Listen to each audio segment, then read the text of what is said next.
I remember a time, not so long ago, when my world felt like it had been completely ripped out from under me.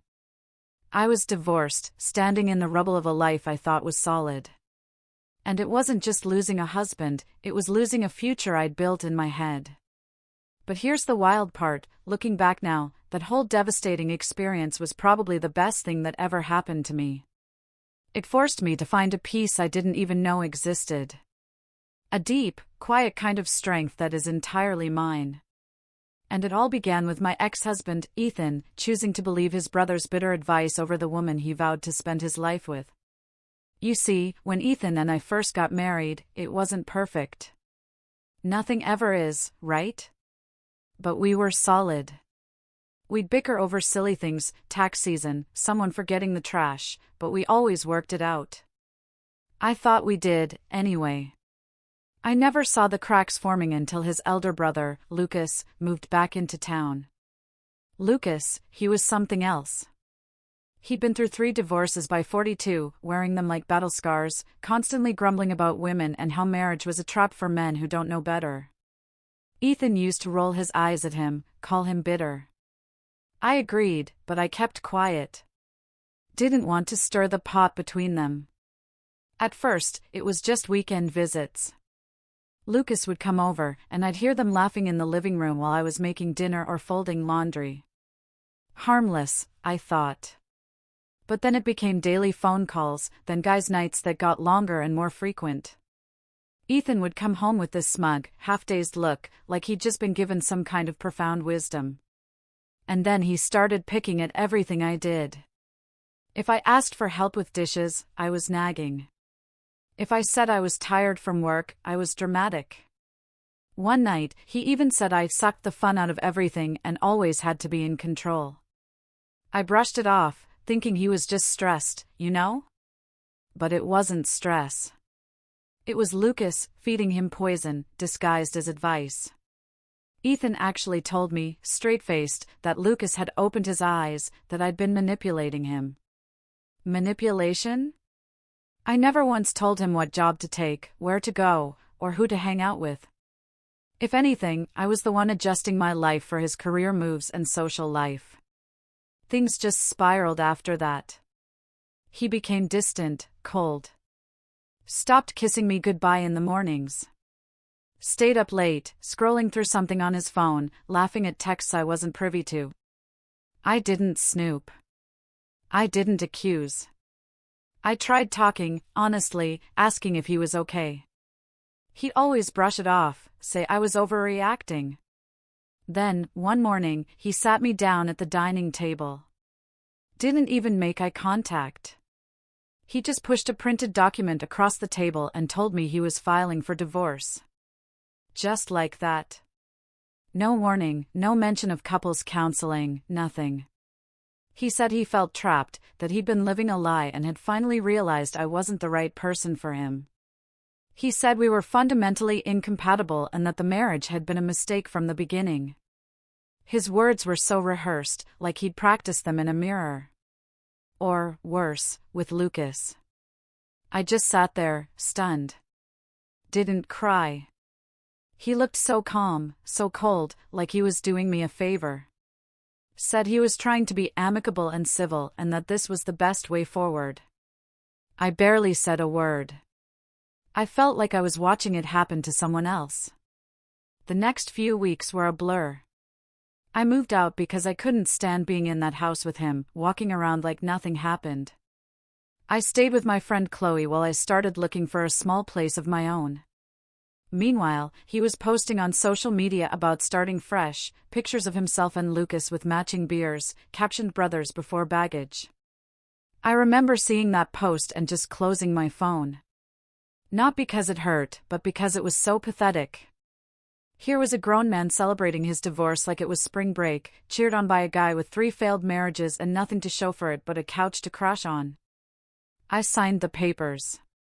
Didn't argue for more money or fight over the car. I just wanted peace. The day it was finalized, he sent a short text, "It's done. Good luck with everything." No remorse, no closure. Just a casual farewell. I didn't reply. I just took a walk by myself that afternoon. No destination, no music, no phone, just the sound of gravel under my shoes and the strange, heavy relief of knowing I was finally free from someone who chose to throw me away over cheap opinions and broken advice. He thought he'd have the upper hand, that I'd crumble or come begging. But I didn't. And that, I think, is what started to unravel him. The weight of constantly trying to explain myself, of constantly shrinking to avoid setting him off, had lifted. I wasn't holding my breath anymore. I moved into a small apartment not too far from work.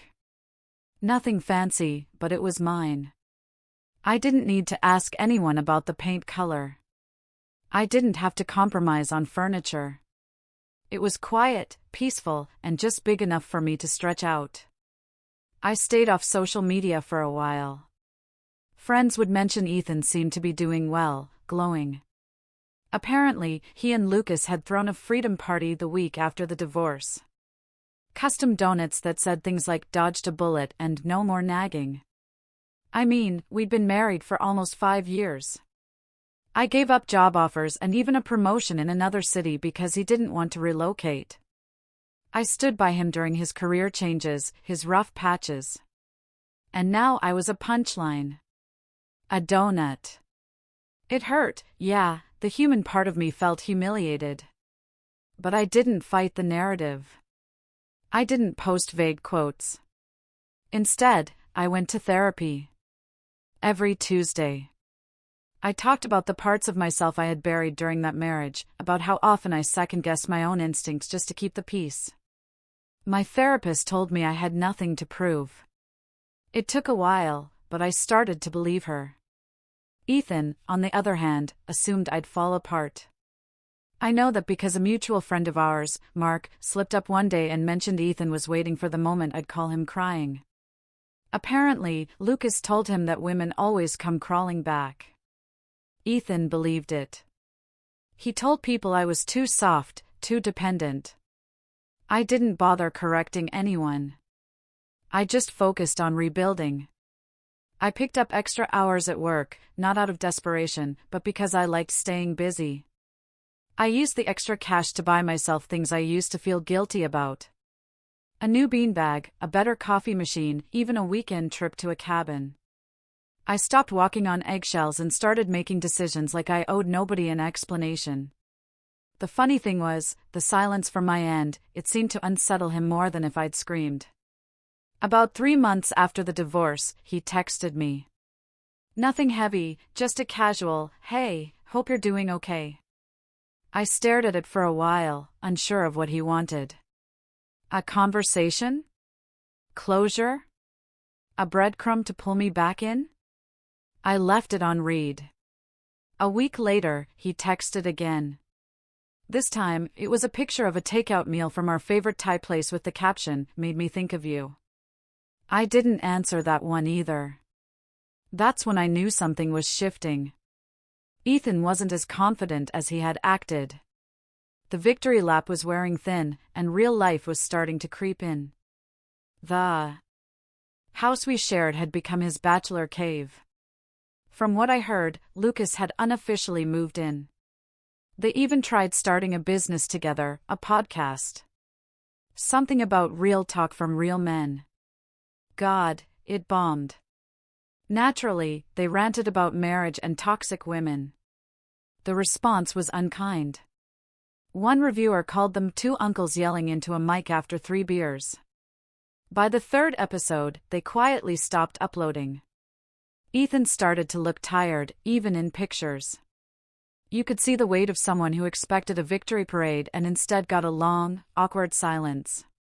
He lost a few close friends, too. Not because of the divorce, but because people started realizing how easily he turned on someone who had stood by him. I started reconnecting with people I'd drifted from, old college friends, even my cousin Sarah who used to tell me I'd gotten too quiet. They all said the same thing now, that I looked more alive, lighter, happier. And I was. The more I flourished, the quieter Ethan got. His social media slowed down. No more party photos, no smug captions. I wasn't obsessing, but people talk. And what I heard over and over was that Ethan was not the same. I guess when the noise faded and the spotlight dimmed, he realized he'd burned the only bridge that actually mattered. By the time summer rolled around, I had gotten used to living alone. Not just physically, but mentally. There were no more sudden loud voices, no random lectures about how I was too emotional, no passive-aggressive sighs. The silence wasn't lonely. It was peaceful. I could actually hear myself think. Meanwhile, Ethan had started unraveling. Lucas, the self-appointed expert in all things manhood, had moved out after a fight that supposedly ended with Ethan throwing a glass across the kitchen. A neighbor told Chloe she heard shouting for 3 nights straight. Lucas went back to his third ex-wife for a while. I almost laughed when I heard that. So much for free man living. I guess even walking red flags have their limits. Ethan stayed behind, trying to turn the house we once called home into a version of freedom he never really wanted. His new job was on shaky ground, too. That might have been the final straw for his ego. That's when he started reaching out again, not just subtle "hope you're doing good" texts, but actual messages that sounded almost nostalgic. He said he missed talking to me. He said he'd been thinking a lot about the choices he made and that maybe he hadn't been in the best headspace back then. I didn't respond, not because I was bitter, but because I had nothing to say. What could I possibly say to someone who broke me down so easily just because his brother, a man who can't keep a goldfish alive, told him I wasn't worth the effort? But Ethan wasn't used to being ignored. Not by me. I think that's what really got to him. The fact that I wasn't crying, wasn't begging. It chipped away at whatever pride he had left. One weekend, I bumped into him at a mutual friend's birthday gathering. I hadn't planned on going until the last minute, and I almost turned around when I saw his car parked outside, but I told myself I wasn't hiding from anyone. Not anymore. He looked tired. That was the first thing I noticed. Bags under his eyes. His shirt was wrinkled. And he had this look, not of anger, not of arrogance, but of confusion. Like he didn't quite know what to do now that his freedom didn't feel as sweet as he imagined. He tried to play it cool, but I could feel his eyes flicking back to me every few seconds. Eventually, he came over, said hi, asked how I was doing, told me I looked different. I just smiled and said I've been doing fine, which was true. Then he asked if we could talk sometime, like really talk. Said he had some things he needed to get off his chest. I shrugged and told him maybe another time, then walked away before he could say more. The old me would have stayed. The old me would have felt obligated to hear him out. But I wasn't that person anymore. I wasn't his wife anymore. After that, his messages got bolder. He sent long paragraphs talking about the good times we had, about how he didn't realize how much I did for him until it was gone. He said he had been influenced and misled, and he used the word brainwashed more than once, as if that somehow excused his choices. He even said that Lucas had manipulated him out of jealousy, claiming that he never liked me because I kept Ethan grounded, and Lucas didn't want anyone around who had their life together. I didn't reply to that one either. Instead, I focused on myself. I started a small side hustle, something I'd always wanted to do. I took weekend hikes, joined a book club. Ethan must have sensed that I was moving forward without him because that's when he tried the next tactic, guilt. He sent me a message saying he lost everything and that I was the only person who truly knew him. He said he felt hollow, that life didn't feel real anymore. He said he made the biggest mistake of his life and wanted us to get married again, to start over, that he would do it right this time, that he'd changed. I just stared at the message, dumbfounded. Not because I was tempted, but because it was the first time he realized that the consequences weren't temporary. That I wasn't just a phone call away. That divorcing me didn't come with a reset button. He had chosen to believe the one man in his life who couldn't even keep his own relationships intact. And now that reality had settled in, he wanted a do-over. But life doesn't work like that. I didn't reply. Instead, I set my phone down and opened the window. The air smelled like spring, like beginnings, not returns. Let him sit with it. It had been months since Ethan first asked me to marry him again. He kept trying. Not every day, but often enough that I had to mute his number. He sent voice notes, texts, even a photo of a handwritten letter. In it, he said he finally realized how deep his mistake went, that he had let the wrong person walk away, and how he couldn't stop imagining what life would be like if we just hit reset. But the thing is, I had hit reset, just not with him. I never answered. I never gave him the reaction he wanted. That, I think, made it worse. For him. Soon enough, he started showing up. The first time was at an art pop-up event at a local community market. I was helping a friend set up a display table when I saw him standing near the edge of the crowd, hands shoved in his pockets, watching me like he'd never seen me before. He didn't say anything that day, just stood there for a while and left. I brushed it off. But then he came to my apartment building. He waited in the parking lot, sitting on the hood of his car with a plastic bag full of my old stuff. A mug, a sweater, some random books, things I hadn't asked for. When I saw him from my window, my stomach twisted. I didn't go down. I texted him to leave the bag at the door and go. He stayed another 10 minutes before driving off. And just like that, it became a pattern. He started popping up in the background of my life like some ghost who didn't know he was already gone. Friends told me to block him. I had. But the messages came from different numbers, social media accounts, even an email once. He wasn't threatening or mean. He was just persistent, delusional even. Eventually, I gave in, not because I missed him, but because I was tired.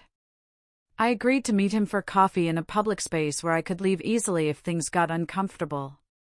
He looked like someone who finally saw the damage but couldn't figure out where to start patching it. He thanked me for showing up. Said he didn't expect me to say yes. I told him I hadn't said yes. I just said I'd listen. He nodded slowly and admitted he didn't deserve that much. He said he had been blind, weak, and too easily swayed by someone who thrived on chaos. That Lucas had gotten into his head, twisted every little frustration he had ever vented into reasons why our marriage was doomed. He told me he missed my presence, my calm, my way of grounding him. Then he said the words he must have rehearsed 100 times in his head. He wanted us to get married again. Not just date, not just talk, married. He said he wanted to start over with a clean slate now that he'd seen the light. And for the first time in this entire mess, I laughed. Not a mocking laugh, just disbelief. I told him he didn't miss me. He missed the version of his life where someone else carried the emotional weight. He missed stability, peace, and a quiet home that didn't feel like a battlefield. He missed being loved unconditionally. But he didn't miss me, the person. He missed what I gave him. And now that no one else was stepping in to do the heavy lifting, he suddenly remembered my worth. I said I wasn't a backup plan for when freedom turned out to be lonely. He got quiet. Looked like he wanted to argue, but couldn't because he knew it was true. He asked me if I'd really never considered giving him another chance. I told him no, not once. He had every opportunity to think for himself back then.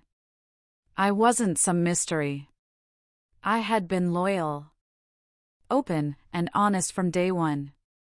And yet, when the time came to choose between me and his brother's opinion, he picked the man who couldn't even stay in his own relationships. And he picked him easily. I reminded him how fast he filed those divorce papers, how he moved through it like it was a minor inconvenience. Like our marriage meant nothing. And now he expected me to forget that? He started tearing up. Said he hated himself for what he did. That he would never find someone like me again. I told him that was the first honest thing he'd said. Then I stood up, paid for the coffee, and left. Not because I was angry, but because I had finally said everything I needed to say. There was no hatred left in me, just closure.